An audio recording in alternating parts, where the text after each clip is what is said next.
No witches were harmed in the making of this episode. Human beings, just like you and me, with hopes, dreams, and feelings, were horribly and slowly tortured to death by psychopaths claiming some silent, invisible sky wizard told them to do it. Welcome to Satan is My Superhero.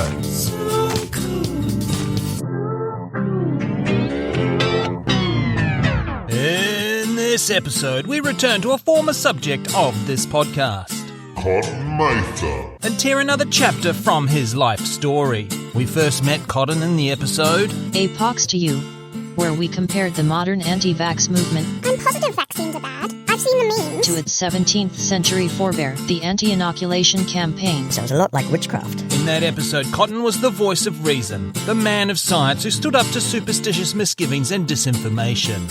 He was, not to put too fine a point on it, the hero of that story.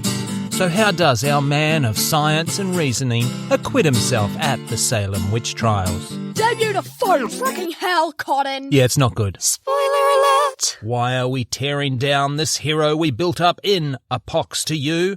Well, because all heroes must fall at the feet of... Spooky Month Special. It's witches, bitches! Cotton was born in 1663. His grandfather, Richard Mather, had been a famous Puritan minister, theologian, and author. Cotton's other grandfather, John Cotton, was a famous Puritan minister, theologian, and author. Cotton's father, Increase Mather, was a famous Puritan minister, theologian, and author. Cotton would go on to become a famous Puritan minister, theologian, and author. Cotton was what we today would call... An ignorant arsehole. No, a nepo baby. That's what I said. Cotton became a student of Harvard when he was 12 years old. No, Cotton wasn't some kind of Doogie Howser type genius. His dad was president of the school. It was Bring Your Son to Work Day for 6 years. Cotton would also go on one day to become president of Harvard because he's... An ignorant arsehole. No, a nepo baby. That's what I said. What you said, I got it. Cotton's first officially recorded encounter with witchcraft came in 1688. The 25-year-old ordained minister was asked to offer his expert opinion in the trial of Irish washerwoman Anne Goody Glover. To be sure. That's so, racist. I feel like it's not okay. Okay. Glover was working for the Goodwin family and had a disagreement with 13-year-old Martha Goodwin. I told you to use fabric softener, you stupid Mick. Oh, to be sure, Miss Goodwin. That's racist. Not like me accent, but to be sure. It's funny. Immediately after this run-in with Glover, Martha began demonstrating classic signs of possession. I demand to speak to the manager. Soon 3 of her siblings were showing the same symptoms. We demand to speak to the manager. Looking for the manager. Alleged Dr. Thomas Oakes did the only logical thing and immediately diagnosed witchcraft. Hey, Doc, I've got a sore back. It's witchcraft. Oh, what about my son's runny nose and persistent cough? Witchcraft. And my daughter's rash? Witchcraft. I can't believe some people spend years in medical school to do this. Cotton spent much time with the children, even having Martha live with him for a while, and interviewed Glover in prison, whom he described as... An ignorant and scandalous old woman in the neighbourhood, whose miserable husband, before he died, had sometimes complained of her that she was undoubtedly a witch. What did you just call me? Witch. I said witch with a W. You bitch. Cotton concluded there could be no doubt about it. Glover was definitely a Catholic. Witch. Definitely a witch. She's an outsider and no one to protect or avenge her. Let's have a pernicious cruelty party. Let's carry out a serious and methodical investigation into the very real possibility of witchcraft in the service of our sincerely held religious beliefs, which we all definitely, very definitely believe in. With the good Reverend's seal of approval, and Goody Glover would be the last person to be executed in Boston for witchcraft. So yeah. All right, guys, we've got to stop hanging people for witchcraft. Boo. I know, we've had a lot of fun, but it's time to stop. Boo. Can't we just do one more? Okay, one more. And then that's it. Boo. Since it's the last one, let's go big. Let's do a white woman. Irish white.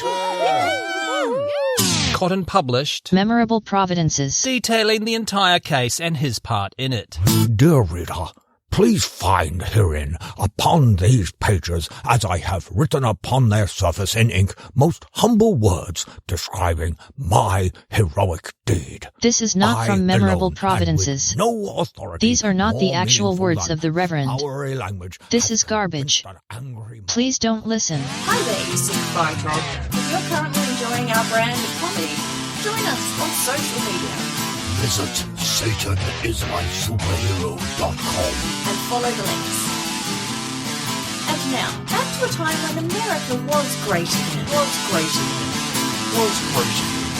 4 years after the Glover case, on January the 20th, 1692, 11-year-old Abigail Williams and 9-year-old Elizabeth Parris started demonstrating the classic symptoms of demon possession. We demand to speak to the manager. Abigail and Elizabeth happened to live in a little village called Salem. Wow, I didn't see that coming. Some other village girls, including one Anne Putnam Jr., joined in on the shenanigans. It's not fair. How come Abigail Williams always gets to be possessed by the devil? An alleged Dr. Griggs did the only logical thing and immediately diagnosed witchcraft. It's witchcraft. Within a month, 3 local women had been arrested and Arthur Miller's The Crucible began writing itself. Uncle? Susanna Wallcott's here from Dr. Griggs. Oh, the doctor. Let her come. Let her come. Come in, Susanna. What does the doctor say, child? He thinks you're all a pack of spoiled assholes, but he's willing to play along. A court of local leading white men was convened to preside over what would become known as The Salem Witch Trials. 3 of the 5 judges were personal friends of Cotton. In a May 31st letter, Cotton tells those judges he is too unwell to travel to Salem himself, but offers this advice. I must humbly beg you that in the management of the affair in your most worthy hands, you do not lay more stress upon pure spectre testimony than it will bear. The spectre testimony Cotton is referring to is when so-called witnesses claim to have seen the accused witch in a ghost-like form. Cotton does not discount spectre testimony entirely, but he does advise caution when dealing with it. What he is very hot for is a confession. The very best evidence is forced confession. Nope, hang on. I said that wrong. The best evidence is forced confession. Hang on, I'll try that again. The best evidence is forced... This isn't working. Let me reword this. You'll get the best evidence by torturing the forced confession out of her. Nope. Come on, Cotton, you can do this. Don't say the quiet part out loud. I might have misrepresented Cotton there for comedic purposes and because Cotton deserves it. But here is what he actually says about forced confessions. I am far from urging the un-English method of torture, but instead thereof I propound these 3 things. I will save you the time of wading through Cotton's writing style of using hundreds of words when 3 will do, and tell you his preferred methods of confession extraction. But just before I do, can we ruminate on this phrase? Un-English method of torture. Maybe I didn't misrepresent the good Reverend. It's not how white people fight. Anyway, Cotton made his 3 preferred methods of confession extraction. Method 1. There's a good chance as soon as the trial begins, Yahweh will step in, like he does so often with so many things during our everyday lives, and cause the demon possessing the witch to just leave them to their fate. Later, bitches. Method 2. The witch might have some kind of tic or compulsion they do regularly. This behaviour may be the link to the demon. Stop them doing this weird thing and the demon will leave them. Wow. By beating my stutter out of me, you've exorcised my demon. Really? No, I'm still possessed. You bear. Wink, wink, wink, wink, wink, wink. Wanky pranked. Method 3. I'll let Cotton's words speak for themselves here. I should not be unwilling that an experiment be made whether accused parties can repeat the Lord's Prayer or those other systems of Christianity which it seems these devils often make the witches unable to repeat. Devils often make the witches unable to repeat the Lord's Prayer. Foreshadowing. On August 17th, Cotton sent another letter to the Salem judges, this time pressing harder on his spectre testimony concerns. Whereas his first letter had been quite wishy-washy on the subject, he now suggests everyone convicted purely on spectre testimony and nothing else should be released. If the semi-translucent incorporeal spirit done fit, you must acquit. In Cotton's letter, he asks the question, If the holy God should permit such a terrible calamity to befall myself as that a spectre in my shape should so molest my neighbourhood as that they can have no quiet, although there should be no other evidence against me. As Salem has got more and more out of control, I think a certain young reverend had the realization this shit could happen to anyone. Just 2 weeks before this feverish letter from Cotton, Salem's former Puritan minister, George Burroughs, had been arrested. This shit is happening to anyone. Now, while Cotton did not actually attend the trials, he certainly turned up for the execution of aforementioned Burroughs on August the 19th. As the former minister stood on the gallows, Burroughs recited the Lord's Prayer. According to Robert Calef, who we'll discuss soon, this threw the crowd into a bit of a tizzy. Witches can't recite the Lord's Prayer. Well, it was lucky Cotton had attended that day. According to Calef, Cotton sat on his horse and convinced the crowd it was okay to change the rules whenever it suits their bloodlust. And anyway, he didn't say always, he said often. Often. He's right, you know. It would be a shame to waste these gallows. Gallows? It's a step ladder under a tree. Yeah, but someone had to carry it all the way here. Satisfied by Cotton's added words to other words to create new facts, they not only still hanged Burroughs, but went on to do another 4 accused witches that same day. Are you guys going to be much longer? I need my ladder back. In October, the wife of the colony's governor, Sir William Phips, was accused of witchcraft. Days later, Cotton's influential father, Increase Mather, denounced the use of spectre testimony. Hicks, or it didn't happen.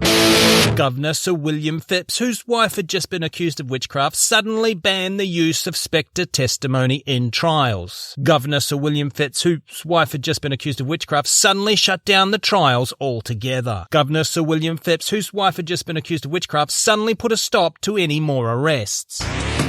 Look, guys, it was all fun and games, but now it's affecting me. With the murder factory getting closed down around him, the head judge in the trials quickly ordered the immediate execution of the witches who had previously been exempted from state-sanctioned murder due to their pregnancies. Come on, just one more. Please. Governor Sir William Phips, whose wife had just been accused of witchcraft, blocked this order. You never let me have any fun. Governor Sir William Phips, whose wife had just been accused of witchcraft, then released the 49 witches being held on spectre testimony alone. Amongst them, 5-year-old Dorothy Good. I was guilty the whole time, you bitches! If you're imagining an emotional reunion between mother and daughter as 5-year-old Dorothy Good is released from prison, don't.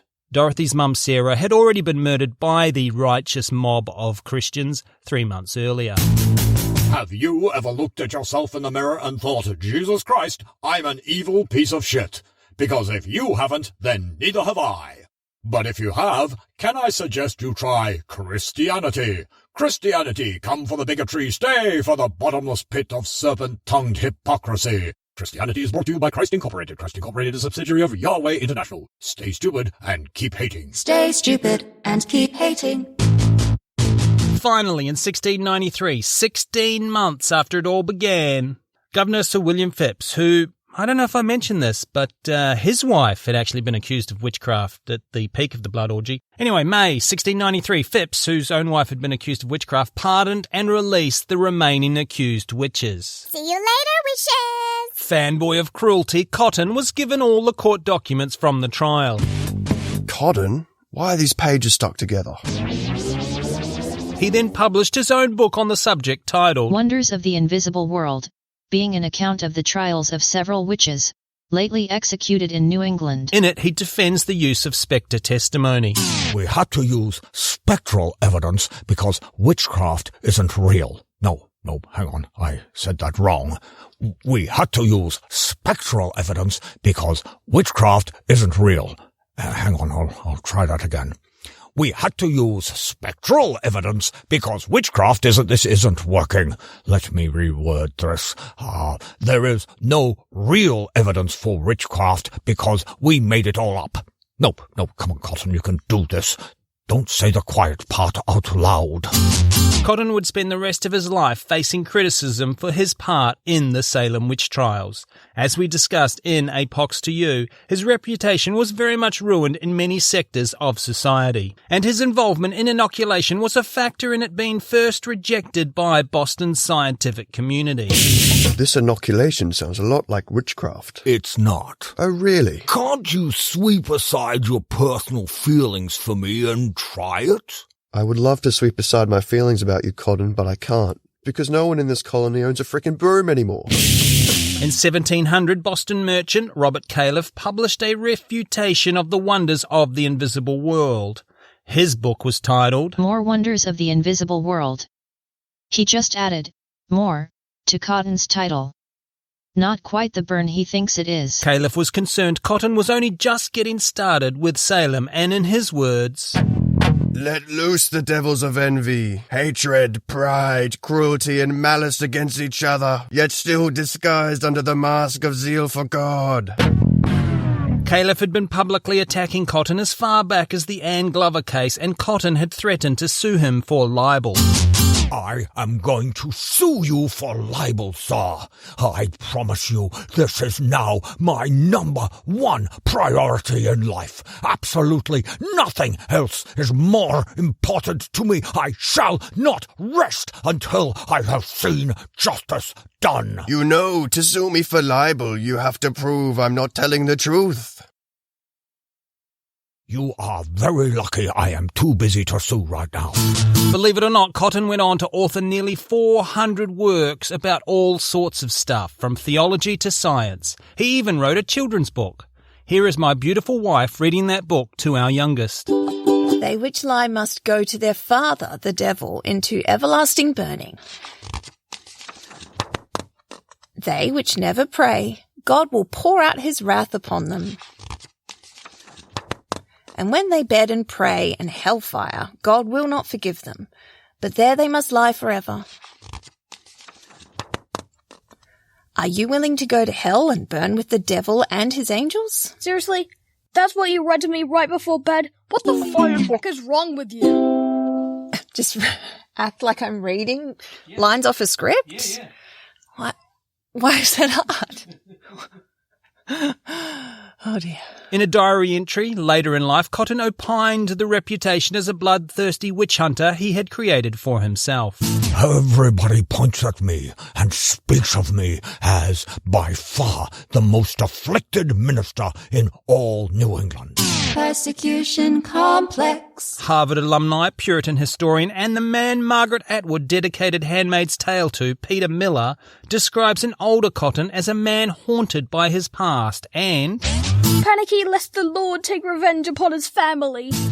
If there is a just God, I'm completely f***ed. As for Salem, in 1697 a day of fasting and soul-searching was ordered, and one of the judges, Samuel Sewell, publicly admitted mistakes were made. I mean, who hasn't arrested and tortured 150 people? Am I right? High five! Come on, guys, don't leave me hanging. In 1702, the trials were declared unlawful. Whoop, whoop, whoop. Whoops-a-daisy. Whoop, whoop, whoop. In 1706, Anne Putnam Jr. apologised for her part in the whole affair. Did I do that? In 1711, the colony pardoned all those convicted and paid compensation to their families. Sorry about your mum and dad. Here's $50. And in a 1752 attempt to distance the place from its shameful past, Salem Village was renamed Danvers. Danvers is Latin for we had nothing to do with it. It's not Latin for we had nothing to do with it. That was a joke. Did you know 100% of our Patreon supporters have never hanged anyone for witchcraft? Food for thought. Visit SatanIsMySuperhero.com. Follow the links, support the show, and prove to the whole world, once and for all, you don't hang people for witchcraft. Do it today. It's the only way. What can we take away from The Salem Witch Trials? Whether it's Reds Under the Beds, Lavender Scare, Satanic Panic, QAnon, it's all just the same people doing the same thing with a different label. And I would have got away with it too if it were for you meddling kids. The best way to think about these people was summed up 323 years ago by our friend and posthumous colleague, Robert Calef. If the bigots willfully and blindly reject the testimonies of their own reason and more sure word, it is no more than what I expected from them. And that's why Satan is my superhero. If you've enjoyed this episode, rate, review, subscribe, you know the deal.